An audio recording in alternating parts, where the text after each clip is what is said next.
الرحمن الرحيم الحمد لله رب العالمين ثم الصلاة والسلام على من لا نبي بعده محمد بن عبد الله صلوات الله عليه وسلم بعد ولو بعد الله لالو ngamari man satalla tentu man so min jarta ka tentu mbate man so danila ala nemola anala balafana ala hinante yala aya jindina annabiyom bakan min kata muhammad sallallahu alaihi wasallam ani ala sahibolu ani ala dimbayalo anala sahibolu ani mol min be bulaka nga sinnono ma fo jannin ala bala banko ketala wato minna wobe kola ka tolla mo la senwol mume be konton momo ito kendola ani la konton senwola ani be denkira min fanato ibe kenya min nyama nin muslime ya la konton dirol be folodula mi yalon ko wala ma be kisari moti ate maketa nemoti ala bandula keta barakoti alama ale wakenna tol mume beye ala wahiya assalamu alaikum wa rahmatullahi wa barakatuh. Wa alaikum assalam wa rahmatullahi. Kontondiro kola ani man satalla tento kola na alfa balu ni min ka programo ke bi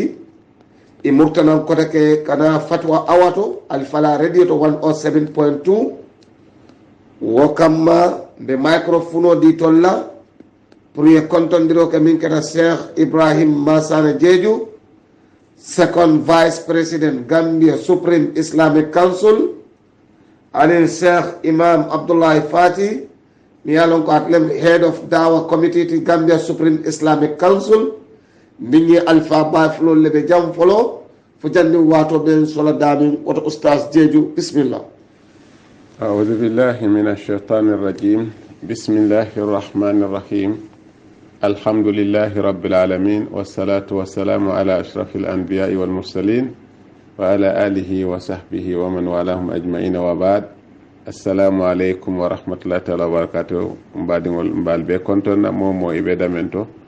إلى كونتون أني كينيا بنياماني لا بلاسولا إن شاء الله شيخ خليفة أبارك باك أستاذ جيجو إمام بسم الله. السلام عليكم ورحمة الله وبركاته. بعد لما يرنالي مبارين بيبيرنا بعد بداودا ما فلاني قبال فلاح جامع الفعول برنامجه. السلام عليكم ورحمة الله وبركاته. وعليكم السلام ورحمة الله وبركاته. لما يرنالو نمين يالون كو كتابو كتر دول بلو كنو ما فلاني نال بكبار كتابو منتو ولا مستمر دانيتي على paper tan sabanin saba nga kumasle num amambang woto be murla alfa bakan ay ni paper tan sabanin sabo nyim ay do bonye nyoto woto ngana tenten kata fo jandi wato be sula dame ustaz Jeju samara dani la kitabu tie bela fot abaraka bake mbe murla mbama nyolu mbenki nyolu mbari musol nyolu ndingolu ka fay ko mbe hakke dan la le katu ko nkadum ito la programme wala ya lon ko comme nga fonu nyama Cheikh Khalifa mi yembula nyindi ya mala wolem dino lem andu dino fa sen ya mo sinalon iba ala basla je nyaadi le wala tan kami fonu njang nga fonu muso na dunta ado kono ay sen yaaje nga sen ya ta masero fanan fole munem sen la ta masero leti sen ya la ta masero nyin ninga o fonu oton salon ko ni wonata wato ata muso nyantalo na ko ata seniyata le walatna ako wakadhalika idha ratil jufufa tatahharat makanaha ra'athu ba'da yawmin aw yawmayn aw sa'atin thumma in awadaha damun aw ra'at sufratun aw qudratun tarakat salata thumma in qata anha igtasalat wa sallat walakin dhalika kulluhu kadamin wahidin fil iddati wal istibra say ngalo nga kitol jibe mi yalon ko abe nyindulalto muso ninnata ka jibe ka foko atela ado na doyata khapu jellem isaje ko ni naata pour waato la karola haputa la ni naata ko min ka finti atela siang la karola nak hapu balale malon fon ka fo nyame mandi gol ba famna le ka to jola le ka diam waato la karola ni naata waato la karola mali kunda ka joko haputa la na doyata amani naata finti fengo la karola nak na doyata hapu balale munata finti fengo nyi hapu balale ko hanni atara ko tonni kilne jolonta nan bar ani ada yarole kamulo amu adoleti min tonni kilne jolonta nan ani ada yarole kamulo amu adoleti madama nata na wato la amu adoleti wala nan ko ni atara ko finti fengo la hapo la karola hapo balale amani atara ko wato la karola wala jamano nyi isajo ko haputala na yaje sinya kilin lum kilin lum fula a be mu wato leti haputala isa fo ko dal nyi mu fen ko leti idale batu ngana muru ngaje sen en ko tonke muso min be ado je kande ay min je adoyata asiyata adolen ala siyanyi be dana min to minawo folale ba niata ko nata pour kaje ko na doyata ka foy ko da adoyata nyi niata ko hapola karola nak miqdar bala wala min ko dan la bala niata hanna kata tonde killing o mu yeloleti amaniata ko wato la karola sa fono dal asikeno montoro wati killing asikeno lunkin asikeno lumfula o mu hapotala ta dan la ka fole ko na kata ten adante ten comme na commencé min wati kala ta fay bandu wati kala o sa fo ko wala min ko adoyari ngol na jita drong a jita ne man sala ko dal nyimmi jita da adole atenten ta wati killing atenten ta fili killing abe mu adoleti sa ni nata ni ata ko asiyaman ni ado nata mi mu ado na siyata jellem malik kunda ko na siyata tiltan anilul muso sa konti ko abe adole kon tiltanin woro ni wo dunta aman kuntu ayaje ko kurangole bala ado teje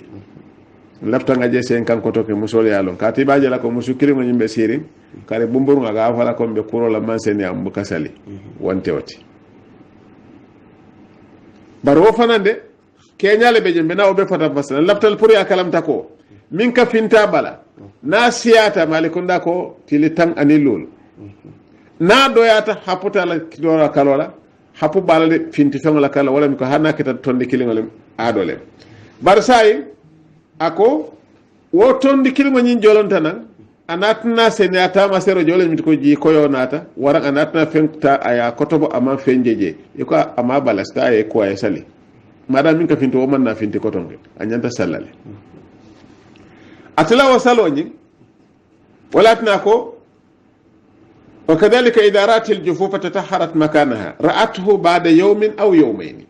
سواء آدو جلون كيلين أناتنا نينجي كودال سنة تامسر لناتا ورم تلفلا كنتو آياجي كو سنة تامسر لناتا ولا منترواتي كيلين ياجينك آياجي كو سنة تامسر لناتا أكو أنينتي كولل آيسا لكاتو كو سنة تامسر من أنوايات نكات سنة تل سين أكو ثم إن آودها دمون أتياجي كو سنة تل ووچو kono anatana adadoje kotonge malom fo e ka famle bam muso yaaje ko ate seniyatale wala o seniya kola aye kule asaltal anatna adoji ko na jetana kotonge andu fana atala nyi wuccoñi wuccunding wutu sutum anatna ada seniya tamasero leje ayaje tilikeli tilifula montro wata kili a seniyata o tumo atata yeku sama anatna fenko yeleje kotonge ako tumoto nak nay ngi fen ko nyi yaaje kotonke tarakati salata abe salatu la je kotonke asaje ko kununta kuntutale fon salta kunu fo kana bi wuraro natna ado je kotonke akaba fen ko salatu la je kotonke ay na kot neka je ko adole ya fambe wo ado nyi sitenten nin tilifula saba anatna kuntu kotonke abe na salo fanan kontinele cili saba anatna adadoje fanan anatna salo fanan kuntula kotonke bar say nying sene yamin ka bulam bulan nyoki nying e ka jele ko niyatara ko musolo mi ala ko bula musolem akana je ko haatela idda bandale wonte wotide ma fansun kiti o ma fansun kiti wala yes ya moyle wo tembo to be nyimbe kontilale bi asene atale sama ya adoje bi a senata sama e adoje sen ya min beje anin fen ko ni ado min kana be ado ni min ka bulam bulam be wala kontila na til tanilu lu soto saje ko sayin konto min mu ado to bantale to min tuta je nak kurangole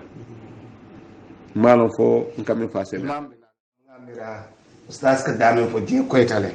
ko yelola bondo hapo ay wala anin yelola bondo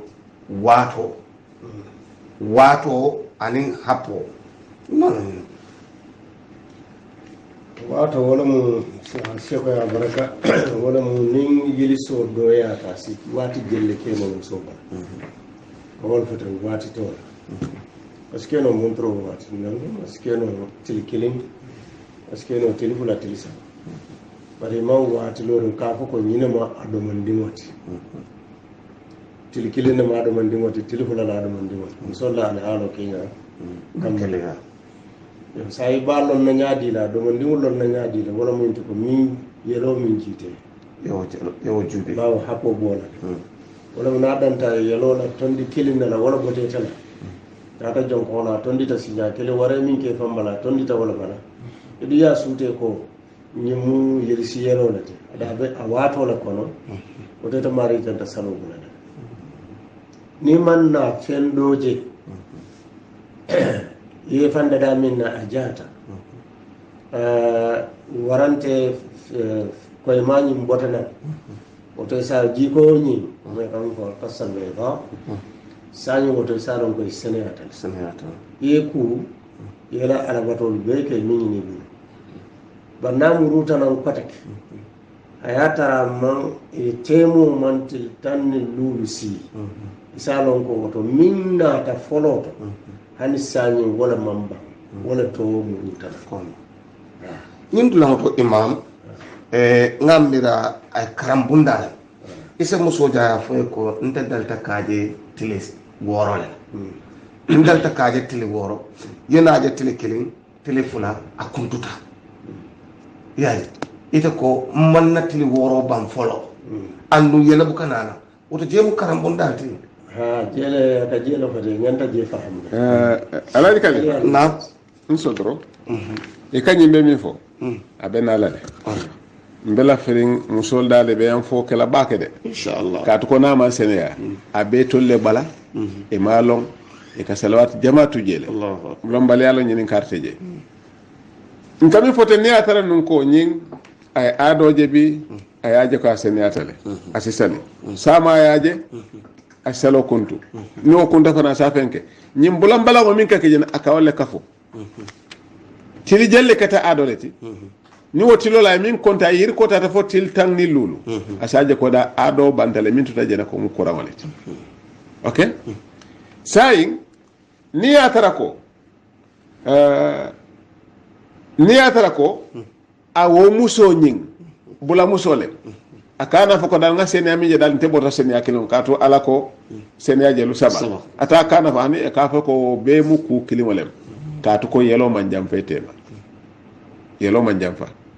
ado ni seni anyi manjam fetema wala nako وذلك كله ولكن ذلك كله كدم واحد في الإدة والاستبراء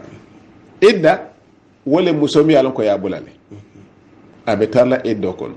استبراء ولا مسمي على كو ما بولade إما قادل فتو بان وران أتلي خلو أوكي إما بفسخ أو بخلو خلو ولا منتكو أتلي أفان كولوم أتاتا قادية وفانا لفتا موليا كلامتا mol kasi so kono e de ngoy futuna fulo sambana ya banje ni ya banje ite alfa ma banno alfa bu ko futo banno so kono alfa si futo sitno so kono baraka ba ngata banno la nga fojan alfa di mo fa di muso fama ata banno la dinke fama abuka banno nin dinke lafta ni afama lafta pour futo e bang aka dingole ya mari na dingo sonta sabula kate futo siti dingo e ma sitate o mo kela kalola ha fama o semetate bulu na lafita aka dingo le pus kata ka futo nyin kola ate sama ka futo na fulu murum dola barata fanga buka fo ngandi ngo tale dingo mo buka otano kabe ya di foy pareta ita tan la wala na futo manke fe ya kuti jandi be dingo ninna fere ke yalo ibita mo jumalati jandi kani ni yani foy pareta ibuka tano serenga madila pour yata ni te ata sembo kan ya futundi e futule la futu kan abe jeno la Allahu akbar lafta e wolo ni te lafta ko e tama e ka samba qadiya qadisa jibe mun yata be banna na te yaje ko tonya to nyanta ka banne wo tembo to imma qadiya bangni futu nyoma fulo mampare ka fe ka jafanya ba ta yalla ko accident wala kanake kadde fasko kala je ni yaje ko nak abe je nyamba nak ke wala lafta la musola bare muso mi fo mantoro la tete o kero lan nak muso sala futu na fulo murundi wala tina saibol be muso saibol be mi yalla ko futu le ba e kata kilaya kila sa fa ko fo aba ala na ful kariba mulla ba ha o ta murundi do be je futu na fulo keta samato leti aka ko ta la samato murundi do be je futu na fulo keta gadino ta ko ala gadino murundi o to kila le ka o ka man kan ko faale ka o ba lafta e wolo ibnu umar afama kay ko yela muso bula ma fay ko ngela futu banne ntol kasi ka fa ngo futu banne wonto aya mare ibrahim alayhi salam aya dingole ya mare pour sala futu nyin bang ate fa ngo ma fa ngela futu banne lafta pour mo le o kalamta kenneke ka ntol le kasi ka fa ngala futu banne wonte woti ani min ka fo ni man nyim bula ni kuntu biran duniya fula kunto ni na ya penke nak fem fel la taje tele dunota ka to ko ka bula dala sono ma bula no itele amantoro bula amanda nga ferek nga wolo wala tan ka ni say ni atra ko qadile ya bang warang muso fele ala futuna fulo nyimurundi idda kuteje istibral wala mi ko naye kuru kilinje na botote salon ka bandale fente je katu mi ya lon ko ya taraje prasi sino pour wujoñi mimbi kango dila ke wala pour kamurundi wo kewo ye wotale wala mi na fuloti kabin kewo ye wota nak say mimbe je lafta kala fa konoñi senata wara man senia wona ya ada kilinje rek salon ka pareta ba ko le foko istibra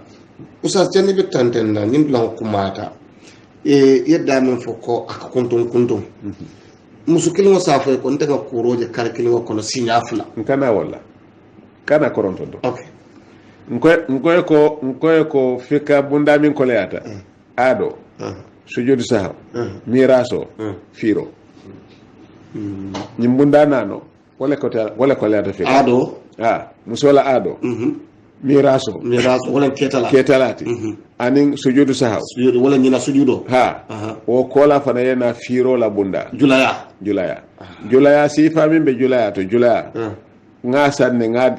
ngewa fele ngasanne atata fo sifa kebe fula Allahu akbar min be marché ko ne jellelo almande ma wala problème na fala jira inshallah ni ala yande ma ngatante ñin damoto say ñinem e kanami fo ke wala mit ko hatta yabu dama bayna damayni ya moy lay say ñin kuntum woni ako foni ada fulo ñin jam fatale wala ñinti ko ay adoje karola forodula tilinani akuntuta karota ta fo tiltan anin fula anatna ada doje e ko mu ada fulal mi yalo kay man kiliya til nani musoka adoje karo kono sinya fula nyaadi le mune ka wasabu min ka wasabu ku jamalen folo asikena e domoro min domota na la balwa na la yelo manta man ko sifintino je mi yalo ko da ase adoje a wato nyin mansi kato ay dole je karkilo asaje no sinya fula o mukili fula njango asikena benu sumu ya wato la kata baka dunta kando la mial ko kando nyen jawyatale ando fana yelo la bornya nyin fana satma e adoje wo karkilo le kono ando anene adoje no baraba jala ko tonke okay sabanyango asikeno abeda hale wato le kono anatna dum do ko la mi yalon ko kanita bakele asi fenje no mi yalon ko dal do ko kola mani asi adoje kotonke wo be fana keta ko dole mi yalon ko dal o ada dole ci okay nani nyango asikeno atamata kabrate tamata e klema min soto jana anati tanyi fatatale ado fana sinaje wati la mi yalon ka mandal kaje nyimbe mu kule timi yalon ko al hawak linga mumtaz nyimbe katina muso e ado je nyami yalon ka mandali ka je okay den atela soko na bejele na ado je ay kuro ke fa pareta tilitanga natna ado doje o karikili mo kono asafa ko bantenga kuro ke fa pareta le e ko ila ado le yelamata muso la ado ka yelamata ado le yelamata nyin ka ko bale beje asikeno sungutu fulale wara musu fulale do be nu atela korda ko do fana be do korda ko ni be kafuta la ran kilima la do la ado system kata do la ado kan e be ka je nyola Allahu akbar e be ka je nyola wo be mu kulet mi yalon ko aka sabati ada bu mole ko okay idan ñin be mu kulet mi yalon ko nim muso ma o kalamuta asamira ko ñin keno ta ñadla andute ngan kule karo man fa nak naje ko tonke ñin be mu kulet mi yalon ko muso ñanta kalamta la ya lon ko ñin be mu siro let mi yalon ko si fintino atela ado ko no barama kalamta walatna ko ni ya tar ni ko ni ada fulo jam fata ñotemale misla samanati ayamin aw asharati fa yakuna haydan wa tanafan ni ya tar ko ni ado mi yalon ko ka blam e jam fata ñala fiata ta fo tili seyle dunte tema wara tiltane dunte wodo ni nyindo tema akobe kala ada kutalete amanke ada kilimale wala ko temboto mo yani iba kontila idawato le kono iba kontila istibrawato le kono ustaz ñinen karo fila wuluta ñin blanto muskila babe mbulu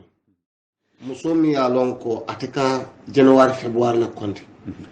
masalan itiyaje ko nga ñin karo january la on the first ngan na kuroje la fo on the fourth akuntuta imalum fay be karjuma la kono no ñin karlo lato wala mo luna calendate itata kote ke january la on the 14 inata kuru doje ñin kari flolu tema wala luna calendate miladi ane hijriya itama wol fatam fa solo inata kuroje wol kono kote ke alaji lafta ko kelne fole muso min kala ado lo nin karola kariwati kada nyanta kala muslimi yalo ka nyame batale yalla ne ko aka sabala ka murut ko dota asi saba asi kilin lafa tilikil lafa o dobe ta asi dasa tilikil nala fo ay ke musuti mi yalon ko nyanta kala muslimi yalo ka nyame tale wala ka lon ko de nka je wati kare de amman kan ko exactly lungo me kaminja anan tanala wo lungo la asi kena ya saba lun kilin dota la yelo kama na la yata kana sikeno aya sound lum killing nyimbe mu kulet mi alon ka be muso le kono nyine atina muso atele ka adoje mbare karanna mi alon ko ay muso la ado karan wole ya lon ka tambi muso mi alon ka adoje mun kamma ka to ate ala ado dama ya wole long karanna ada jama ya wole long wala tan ma malik wa dobe jakata la fofta tatima ka fala ko nyi woden sinyi musol nyininka musol be nyininka la atakala muskile net ni lafta kawo istikhsake foyeta yedo nyinin kamimbe kombojan yesam yeta kiyama fong na yedo nyinin ka yeta santo da mena ko kandia ka fana yede fana nyinin ka isa lon ko tabiya nyinte keno la kelinti baraman ka jiti ko komboja be nyinin ka le yefenke kilin wala naka da sun karo ko na se doja ya fe ko samanta da sunna kar samambe na kuroje la nyimbe mu kulle bar amanyan ka je ko dal te sunna nyanta sunna le ni yaje yate wala tana hanni min tamalalen ala ko ibe sunnale ni finite be tamala na ko tumole sina fen ko nyinte kat ni te ko nte sunna to nyala samala benal barwade jumala ha asika na ta fotile bayana muna ne do muro ke ni nyin kay ba fono la eta fono la yes abaraka ngamuru imam kan imam ni la fubbi diamo siata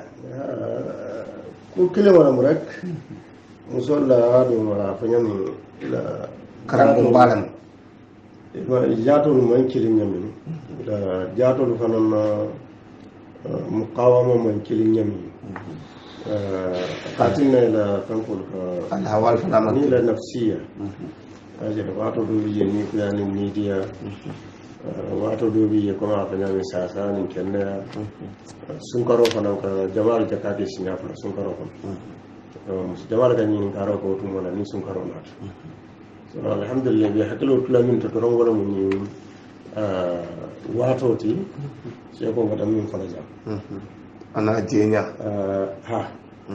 nin ayatara ni yelo tay yelo je fo atata ila kaje wato min no wato tambit na ka be tambile wala do yelo cross ni han say wayel kilo wala ina bitala la ko tilitanni lu ni ngata ka be tambile tanni lu lo la rongo sa sala be talo tano bari si ku ye sali yesu dino la karola ko la ye fangi be la tano ni bor ke so fanan ka tere kam so na ku bondi no ka bor ke so mi pour kana ko no soto jabrata ko sola kuro fale kati ne ka yelo bo nyami sibi kunu buka bonu wonya yelo la kimya ka siya ani ala wato fanan ka jamba ka wato min ke ba to borke so fengo fen ko sabu ba fole ko jam pawla ka kama na abaraka bake ustaz Jeju be murlane kan kote ke ni ñinin kar kilimo hani say ni kitabo ni se tenten abe mi yitande kan najito abe min naje say ako ومن تمادى بها الدم بلغت 15 يوما ثم هي مستحاضة طيب ساي جان لفت فنان يا كلامتا كبن على كو دينو تيمتا فمن تو اكوما كلا صلى الله عليه وسلم اتلا جمانو musu saba mi yalon ko be den ta fakilinela alay jarabi nyin ko ramala akanam fo mustahada barnak ila jarabo nyi manke kilineti hamnatu bintu jahshin zainab bintu jahshin fatima bintu jahsh isabol kono do beje anene yala adolon atata fameta nyin ko ramo ya boy aya lon ko karyo kare mi fonu jang karyo karas keno tili woro nka waleje a folodula kataba kanat majedal ala ateka kuro ka buka senea do beje kabin ate ado commencer ka je lungo men anene man senea Allahu akbar okay do beje ala ado lonnu baranat nanyina yelo min kana fana manna bonyotono say be nyin sabo soto say nyimbe ibe nyin sabo soto ni aje ko nyin beketa pour sa fono musomi alon ka bente kilin ada sabo kono nyin kenya sabo kono asalo mune mala kitiyoti wala tinna ngoy ko nyinin karo wala kuma ta ni muso fe ya so de jata nyinin karo ni musol be kana e kila nyinin ka sallallahu alaihi wasallam do kay konte nte ka ado je bar mu ka seniyade akay ko inna dama hayde aswadun yuraf ako ada yelode o mu ara yelole mi alon ka fintale anno fana atektale asero ka jawyal ni woje yan ko adol atano manke adote woyata le katumo mayezati woyala ado nyin fatam pansiten do nata akay ko min ka finta be si fakili nyadilum ako min kana asiyata anda be keta kenya kilima le kono kabra keta kenya kilima le kono ma kalamta no munem adote mum manka adote sai wo musu si fanye kawale foko atebe ado taala afulan wala yelo fenko tilo kontole muna na yo hikma nyinta ngole foy ko musu fulo waran sungutu fulo ni denta ko bun kilimala isaje ko dola ado ka sabana anindo ka kanyan e ka ado je nyola walat ne ko madama nyindo kabrate ado ko masekaje anene malon ataka sene yake mintole asene yaka dam mintole ko sai abaji bela fulamol atembe nyol mi alon ko fulamol lem ila jata ken yafanan kanyantale wokati li jelle soto akatilo mi soto nak asata wala nyama afana samuta ko nyinkatilo mi soto fanan be wala kontila ko wala be kalantela adote to min tuta je nak yelo nata yelo man nan kaje kon senatal o mum molati mi alon ko kat continue kaje don continue kaje anda may yelo bo nyol ha sa nyin don ni atroka ma o soto fereng abe bu nekela atebe lu ngolle kontila be lu ngolle tombo ndakaro kon e manin karo lota mbajela ko tillulu folol mbew kontila ko muntela adoleti akata adoleti amanke adoti atebe o taala ala koto dal nyimuntela adalungoleti ya fam ni woti lulo nyin tambita nak asalon ko atebe kondale konte be seniya musol kontole kono ko mi yalon ka seniyatal amma na bali kula abe sallale abe sunna na futuda ke ma fa na solata nak abe afan senna nak anake may nyosoto malo fo ngami fo dal aliya fam na seniata bula imam ya senni ko to abaraka hansa imam ndele nga je moy nyola ustaz ye musol la taladula saba fojam mi yalon ka kumayata dobe la moyrola asike la mo kilinti ñu kono la alma alay yam fo ken misil me adiyata baga ka to ku jawabi ni aje seko ya fayin ko ma ko dino birati mata abele timmata no ñenti ko misali jawabi ay molle soton ni dino folobla pour que moolu karandala min ye lon ko wolle bina won kola ni mu wasifa lati ka musolu talada sabo to min kola muso bonda kono mi ye lon ko wo wota maruf o man bata soto ya lon na kadati wati jumale aka ba wati jumale bari ni musolu sai ni dolu bebe kurantola kontola kono musolu mu denta minna wala mu yinti ni dodo le yelo ka kuntu yo bari ni dode ate janni nyimba sohla aya taranum aya lonna ka dati wati jumale aka daw wati jumale ay yelo nyim fanana kola na saate kola lonne ay yelo la na nyalo ay yelo la na wato no sai wo ba yelo le jibe wala bata khal ila ka sallallahu alaihi wasallam ni le yil so ya nyati lin na salul bula na wato tambita yeku yesale ñindo be dum walla kono kumu dum ko tolati kamal liya boy ke ala no man ko lu bo nyoto yelo kolante aka dati wati jumale aka ba wati jumale wala mo to mi yalon ka funyo juwe parce no ani mi mo bakilin fatilindi parce no ani mi mo kekelinti ajala aske no nimmi belare la rakile hada atri mambo bakilin fakilin warante mambo ki kafnyo ma bala bammo yaje so bari satar ko se ko dan fiti kuma ta talle jata kende abe mutile abi sumanna wala ni wasita lummin afana yesi na wulta lummin ka sali afana yul ka sali ni no mi yalon ko ala yelo fanamu continue yelo lati baraman a ñinata sayata meta kono garanata ñina parce no bawo mo kadar ko kono be para ena ñina o be ka soto no yo wonino kammala ata fanam ba bi welale yelo ni na tara bu not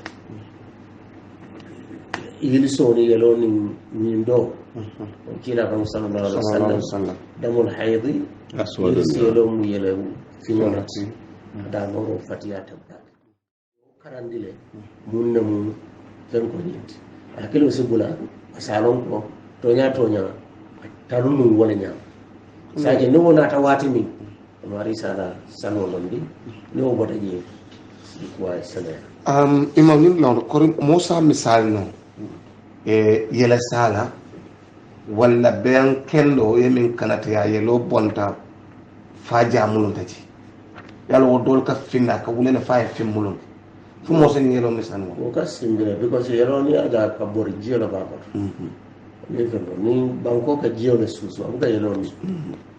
ka yi jielo susu yelo bala yelo kitikito e tun banko ka yelo min ka tikiti banko bala aka fimmulun ke yirsi yelo ka fim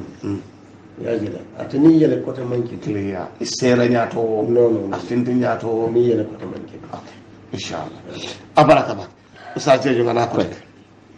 lafta min na fanan pour jannin kana tentenjele keñale beje mi yalon ko umatiya musole mi yalon ko nyin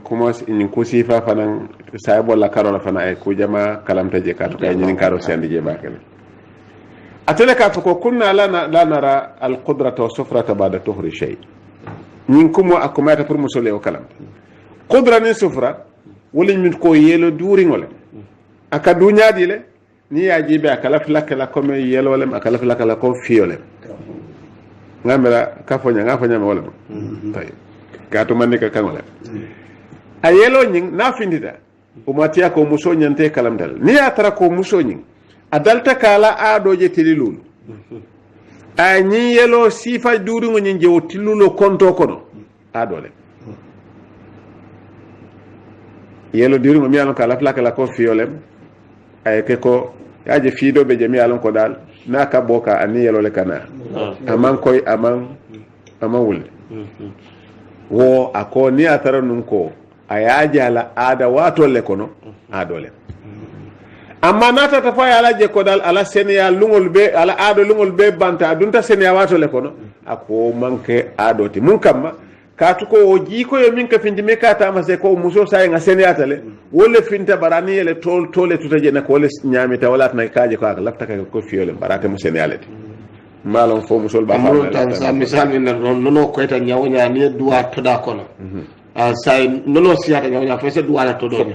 wala keta ka to ñin koyo min kana min kay tan ko seniyata le ka beatele lungo banta fereng ay fene teje wala atna ko wala ya durindi do manding wala atna ko baala tuhri she muka wo muta ko mu kuleti amma qabla tuhri amu adoleti inshallah ya jele ñine atna ñi muku molati mi ala ko anyanta fere kala pour museo kalamta musol si hakilo to ñede katu isafa ko munanal kanyum ko mo we fo ale wolo nyaadile karangole amanke ñinti ko fenkole man tan la manke ni musole afo anyo musole afo den ibaje la ko ñimbe mukulet mi alon ko ayo jita ke wala kan bara fana min beje fana musole ay tambi amanke ñinti ka mal bala bara lafton tul besi dino ñin karanga faham ni musole o kalam tambula kanyantale sa ni atara ko muso ñinga min fote ko musabo ñing mi alon ko aka kuro jabu ke senia ayaje ko ataka kuro je konnes la man senia ado la fintinya ñi wote yelo la fintinya ñi wote mboto nak ikasiya ñotile do be jala ado aman senia de bal min ka finta man siya baake wote mbota te be silale salawate o salawat nasita akado ñongona fanto poto ay seljo mutayna barat seljo mutala ka salobato seljo mutayna naate be salo kono fen jolon tawto nak amala salo tinya amala seljo tinya fo jannate ba seljo ni pare la wato men fo jannal pare la salo la waran ay seljo mutamin kamma ni atro ka muta pour tawafo la anyanta tawafo ban hani fa la rakate tawafo be ke fa pareta jandi ma fa la kala seljo ni espayatale ya fam dal wo seljo ni ka espayale adama o mankeno seljo ni babul tay sa ni atro ko muso nyin atode min ka finta bala ka siya baka nyindo ngami fo mi ala ko min ka finta man siya nyindo min ka finta bala siya ta bakele abe mun kala wo tembo tonko ate min ka finta bala ke la ko muso e ko dal e nyanta fere kana ke fenta e fan topoto e je siti kende ke pour la fano kanano bare min betata wala nyenti ko nin salawato sita isi kunole kuro mi ala ko senia kole yena e saloke amma ni atraka siyata baka be batallale waran sumi ata be batallale wotuma kay ko asika fundiroke ni sel fana sita asadu kundi fona lansar folo dunta nak ayta ye ku ay folo be kafu fenke kilimala wati kilimala bare selji kilimo nyi nay wo muta asalo kero sel fana na lansar wala okay nata ta fo fitro fana sita ka wo dukundile foni sa fo dunta ye ku ko tonke sene ya kolem ay namur nak ay fulo fanan kafu ni fefe pinta be salola wato mena o mala salotinya ala selje fanama SPA jannati be banna pare la salola wato mena o ko la selje sina SPA ni ko sene ya ko wala mi ka abe kula manke janabo timi ala ko dal janabo le bala baraka fon topoto pour ka sene ha den ibaje la ko wo muso mi ala ko ka ado je wo je nya sifala nyinem kito timi ala ko nyanta min kala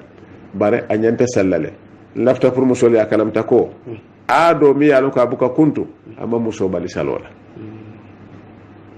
watile bala ni wo sita salon ko sayinde nyantam fanjela ko be ado le kono ni wo tambita nyanta jela le ko ado bantale wato nyinga wole fo muso ni atra ko akala yelo nying akaje ko sifa fulale kana sifa fulo mi yalon ka tikta jawyate la finta ni wonata salon ko ado le ayara salo betuje madama o ka falin ni atata fo tili tanni lulo kola aya joka falintale asaje ko tilta lulo be mu adoleti milla ta kan kabira falinta wato menna asaje ko wolem fenkoti wolem kuramoti adolem ayaje tilifula nak afalinta woto tilifulolem adoti wodo mi falinta o manka adota asaje ko dal kurango bande kurango lebe kere asina fenke o kurango ni nata ta fa kuntuta fereng amma naje ko to ya jara fa kun tafere wotuma be janabo abe kula janabo bare kura kamin kenu wo mo senaleti ka fan senende bar nata ta fo ado kun tafere wotuma be ne kula janabo la jandi be nat tente na batu imam be senende nana imam be senende la lambe dana be ko minata la dami do jeba fan sum mawdu do re mbo bula la follo kun dala imam inshallah ni alay wato dinna ay dami ma je ko mata bake yeccodiro ke jela wala mo ko nyante fo ko fana fo mu janaba ku nyalati bang fo mu danko don ko le pour la balaja sene mu jela sene ni tan ko balaja to la sene ya mu katu yelolo mi nim fenna be baluru mi yalon ko amaro man biya so ni nyata pre balube ku bara manke janaba kuti manke yilisi kuti manke bar mi yela fenko aɗo contrôle ni wo banta iɓe ja fenko kuulal yilso kula ni yalon ko biide yeloñin fallintale warante en tay katil woro wulale siyaɓe wottil woro wulo bantale bar yeroɓe continuer ne so ite ñante kuulale yilsoɓe ni parete ni ɗum tañin ɗo kono woni pareta sallate o tumola ka koy ko Sénégal wato Sénégal ni yelo min kaji abuka kuntu abuka sumuna min kaji abuka kuntu abuka fonyo min kabu mola abuka kuntu kiti am kiti kilo no biji salola karola amini bebe mola ni subhanallah yo de